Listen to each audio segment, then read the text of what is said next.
इतना बड़ा mega project आने वाले सालों में दुनिया पहली बार देखेगी। ना सिर्फ बड़ा बल्कि नियोम दुनिया का सबसे महंगा कंस्ट्रक्शन प्रोजेक्ट भी है। तंगे तौर पे सऊदी के रेगिस्तान में 170 किलोमीटर तक फैले ये ऐसा ही है जैसे न्यूयॉर्क के वन वर्ल्ड ट्रेड सेंटर की 4500 कॉपीज बनाकर उनको एक ही लाइन में खड़ा कर दिया जाए। एक ऐसी सिटी जिसमें शीशे के फसाद के अंदर 90 लाख लोग रह पाएंगे। तो क्या ऐसा मुमकिन भी है कि नहीं? क्या कहीं सऊदी अरब अपनी गिरती हुई इकोनॉमी को बचाने के लिए अपना सब कुछ दांव पर लगाकर कोई गलती तो नहीं कर रहा? और अगर किसी वजह से ये नियोम प्रोजेक्ट फेल हो गया तो फिर सऊदी के पास पीछे क्या बचेगा?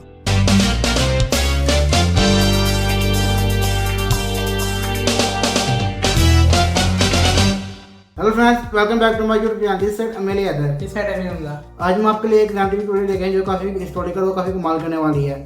और उसके अंदर जो बात कर रहे हैं वो एक सऊदी अरब पे जो प्रोजेक्ट है नियोम प्रोजेक्ट, ये काफ़ी कमाल का प्रोजेक्ट बना गया है। काफ़ी बड़ा प्रोजेक्ट है, काफ़ी बड़ा। तो काफ़ी इसमें जो पैसा लगा काफ़ी ज़्यादा पैसा लगा हुआ है इसके अंदर। हम इसके ऊपर आज ऐसी वीडियो में बात करेंगे, देखते हैं कैसे बना था, इसके अंदर क्या कुछ इन्वेस्ट किया गया है, क्या कमाल की चीज़ें हैं इसके अंदर। तो शुरू करने से पहले आपको हमारे वीडियो को लाइक और चैनल को सब्सक्राइब कीजिएगा। चलाएं वीडियो, देखते हैं वीडियो। ये है सऊदी अरब का लाइन प्रोजेक्ट जिसको नियोम फ्यूचर सिटी भी कहा जाता है। इतना बड़ा मेगा प्रोजेक्ट आने वाले सालों में दुनिया पहली बार देखेगी।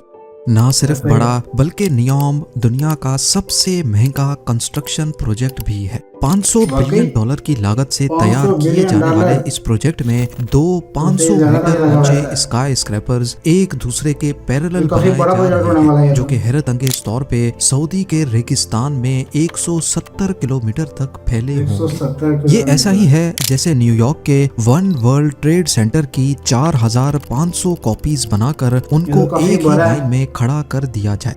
सऊदी क्राउन प्रिंस मोहम्मद बिन सलमान नियोम को फ्यूचर की एडवांस्ड लीनियर सिटी बनाने का ख्वाब रखते हैं। एक ऐसी सिटी जिसमें शीशे के फसाद के अंदर 90 लाख लोग रह पाएंगे। पर क्या ऐसा मुमकिन भी है कि नहीं? इसके ऑर्गेनिक सिटीज के मुकाबले में क्या क्या फायदे हैं और क्या क्या नुकसानात? क्या कहीं सऊदी अरब अपनी गिरती हुई इकोनॉमी को बचाने के लिए अपना सब कुछ दांव पर लगाकर कोई गलती तो नहीं कर रहा? और अगर किसी वजह से ये नियोम प्रोजेक्ट फेल हो गया तो फिर सऊदी के पास पीछे क्या बचेगा? ज़ेम टीवी की वीडियोस में एक बार फिर से खुशामदीद। नाजरीन, नियोम सऊदी अरब के ऐसे प्रोजेक्ट का नाम है जो अपनी नौयत का सबसे यूनिक शहर कहलाया जाएगा। ये सऊदी अरब के वेस्ट में गल्फ ऑफ अकाबा से शुरू होकर एक लाइन की सूरत में सऊदी अरब के ईस्ट में 170 किलोमीटर तक फैला होगा। 2021 में जब सऊदी क्राउन प्रिंस मोहम्मद बिन सलमान ने इसकी अनाउंसमेंट की थी, उस वक्त कहा जा रहा था कि शायद ये प्रोजेक्ट कभी स्टार्ट ही नहीं हो पाएगा। लेकिन अभी सैटेलाइट इमेज में देखा जाए तो एक्चुअली इस पर काम स्टार्ट हो चुका है। जो लोकेशन बताई गई थी एग्जैक्टली वहाँ एक बहुत बड़ी अंडर कंस्ट्रक्शन लाइन वाकई में नजर आ रही है। जहां लाइन की लंबाई 170 किलोमीटर तक फैली होगी, वहीं इसकी चौड़ाई सिर्फ 200 मीटर है। यानी ये चौड़ाई नॉर्मली किसी सोसाइटी के एक ब्लॉक जितनी है। नियोम की ऊंचाई को 500 मीटर तक प्लान किया गया है। 500 मीटर ऊंचे दो स्काई स्क्रैपर्स को 170 किलोमीटर तक खींचा जाएगा। ये इतना ही ऊंचा है जितना मुंबई के इंपीरियल 2 या कराची के बहरिया आइकॉन को डबल कर दिया जाए। तो अब आप खुद लाइन की हाइट और इसकी लंबाई का अंदाजा लगा लें कि ये कितना बड़ा मेगा स्ट्रक्चर होगा। जैसे 830 मीटर ऊंचे बुर्ज खलीफा की डायरेक्शन आसमान की तरफ है, वहीं नियोम ऊंचा तरीन तो नहीं लेकिन दुनिया का सबसे लंबा स्काई स्क्रैपर जरूर होगा। अगर ऐसा ही कोई प्रोजेक्ट न्यू दिल्ली में बनाया जाए तो उसकी लंबाई आगरा तक फैली होगी, या फिर कराची से स्टार्ट किया जाए तो ये प्रोजेक्ट हैदराबाद पर आकर खत्म होगा। सऊदी क्राउन प्रिंस के प्लान के मुताबिक इस पूरी लाइन सिटी में 90 लाख लोग रह पाएंगे। अगर इस पूरी लाइन सिटी का एरिया निकाला जाए तो हम इसकी लेंथ और विड्थ को मल्टीप्लाई करेंगे। 170 किलोमीटर की लेंथ और 200 मीटर या 0.2 किलोमीटर की विड्थ, तो ये बनता है सिर्फ और सिर्फ 34 स्क्वायर किलोमीटर।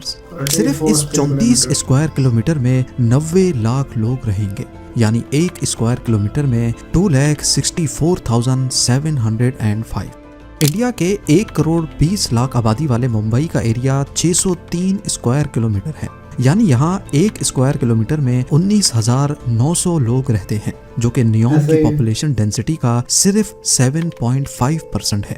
अगर दुनिया की सबसे बड़ी सिटी टोक्यो की एग्जाम्पल ली जाए तो यहाँ 1 स्क्वायर किलोमीटर में 6,380 लोग रहते हैं, जो न्यूयॉर्क के मुकाबले में सिर्फ 2.4% है।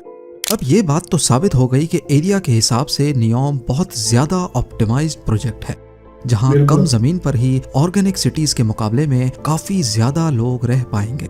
यानी जो काम 500 से 600 स्क्वायर किलोमीटर के शहर में होना था, वहीं ये काम सिर्फ और सिर्फ 34 स्क्वायर किलोमीटर में पूरा हो रहा है। इस बात में कोई शक नहीं है कि सऊदी प्रिंस की ये प्लानिंग बेशक बहुत पॉजिटिव है।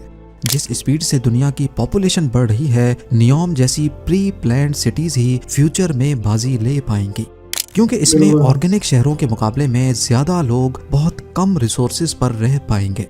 इनको जल्दी भी बनाया जा सकता है और काफी ज्यादा सस्ता भी।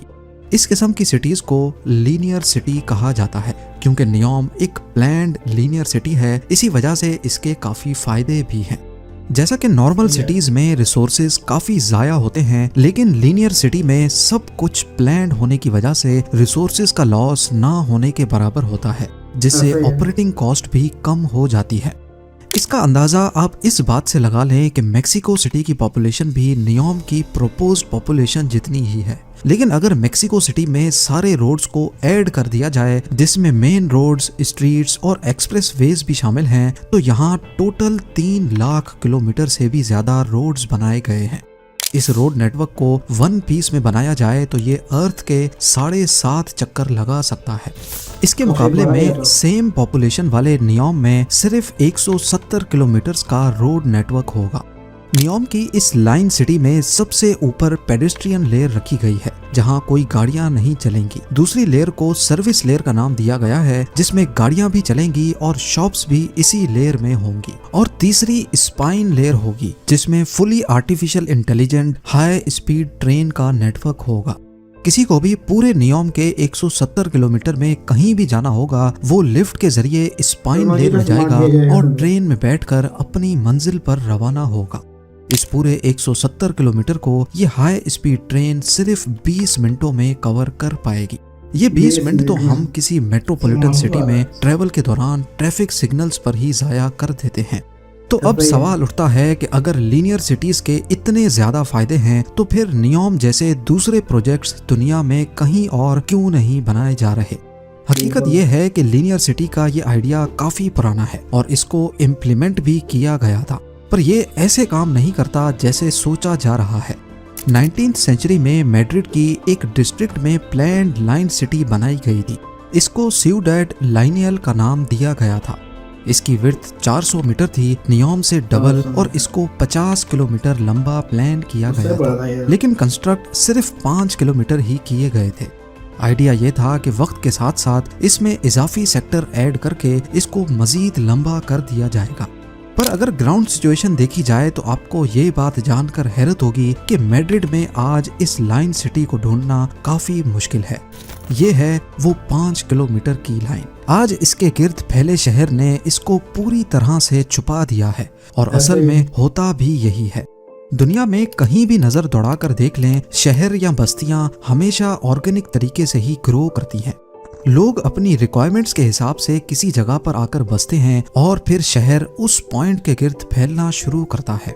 कहीं भी शिफ्ट होने से पहले हम अपने ऑफिसेज, स्कूल्स या यूनिवर्सिटीज तक का डिस्टेंस देखते हैं। अपनी कन्वीनियंस के हिसाब से शहर में कोई एक लोकेशन सेलेक्ट करके वहां शिफ्ट होते हैं, जबकि लीनियर सिटीज में ये ऑप्शन नहीं होता, बल्कि सबको एक ही पैटर्न में रहना पड़ता है। और क्योंकि ये लंबी ज्यादा होती हैं, इसी वजह से लोगों के दरमियान डिस्टेंस भी काफी बढ़ जाता है। मैड्रिड की लाइन सिटी में भी कुछ ऐसा ही हुआ था। ये लोगों की रिक्वायरमेंट्स पर पूरा नहीं उतर सकी, जिसकी वजह से ये आगे तो नहीं बढ़ पाई बल्कि फैलना शुरू हो गई। लीनियर सिटीज के जितने भी फायदे हैं वो असल में गवर्नमेंट्स के लिए हैं। इनको ऑपरेट करना आसान होता है और इसमें खर्चा भी कम होता है, लेकिन इंसान इसके अंदर बाउंड होकर रह जाते हैं। और सबसे बढ़कर लाइन सिटी कितनी ही लंबी क्यों ना हो, लेकिन बाहर की दुनिया पे डिपेंडेंट ही रहती है। डेली लाइफ की बिल्कुल। रिक्वायरमेंट्स पूरी करने के लिए सामान बाहर से ही आता है और जाहिर है ये सारा सामान लाइन सिटी की एंट्री और एग्जिट पॉइंट से ही अंदर आता है। इस तरह इनके एंट्री और एग्जिट पॉइंट्स पर नई ऑर्गेनिक सिटीज बनना शुरू हो जाती हैं, जो फिर आहिस्ता आहिस्ता ओरिजिनल लाइन को डिस्टर्ब करना शुरू कर देती हैं। बिल्कुल। मैड्रिड के अलावा भी कई और मुल्कों में लाइन सिटीज के प्रपोजल दिए गए थे, लेकिन वो कभी कंप्लीट ही नहीं हो पाई या फिर उनकी कंस्ट्रक्शन से पहले ही प्रोजेक्ट कैंसिल हो गए। तो अब सवाल उठता है कि ये सब जानते हुए भी सऊदी अरब ने $500 बिलियन के इस 500 नियोम बिलियन काफी प्रोजेक्ट बड़ी रकम में लगाई क्यों है। हाथ डाला? सऊदी अरब ने खुद को ऑयल की कमाई पे इतना यूज टू कर लिया है कि अब उनके लिए मसले खड़े होना शुरू हो गए हैं। जहां दूसरी अरब कंट्रीज ने बहुत पहले से ही ये खतरा भांप लिया था और अपनी इकोनॉमीज को टूरिज्म की तरफ डाइवर्ट कर दिया था, वहीं एक्सपर्ट्स का मानना है कि सऊदी अरब को आने वाला खतरा वक्त पर नजर नहीं आया। एस्टीमेट्स के मुताबिक 2050 के आसपास अर्थ के तमाम फॉसल फ्यूल रिजर्व्स खत्म हो जाएंगे और इस आने वाली मुसीबत में सबसे ज्यादा सऊदी अरब को अफेक्ट होने वाली है। यही वजह है कि दुनिया तेजी से इलेक्ट्रिक कार्स या ग्रीन एनर्जी की तरफ जा रही है।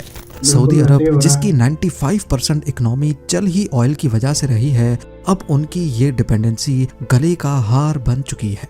एक्सपर्ट्स का ख्याल है कि इस डिपेंडेंसी से निकलने के लिए और सऊदी इकोनॉमी को टूरिज्म और टेक्नोलॉजी पर डाइवर्ट करने के लिए ही क्राउन प्रिंस ने ये कदम उठाया है। सऊदी का मेन सोर्स ऑफ इनकम है सऊदी अरामको, जिसकी कुल मालियत $2 ट्रिलियन है, पर ये पैसे तो ऑयल कंपनी की वर्थ है जो इनको हर साल $120 बिलियन का प्रॉफिट जनरेट करके देती है, जिसमें से करीब 70 बिलियन तो कंट्री के खर्चों में बजट की सूरत में चले जाते हैं। पीछे बचते हैं $50 बिलियन। यानी अगले 10 सालों तक अगर यही प्रॉफिट बरकरार रहा तब जाकर सऊदी नियोम के $500 बिलियन का खर्चा बर्दाश्त कर पाएगा।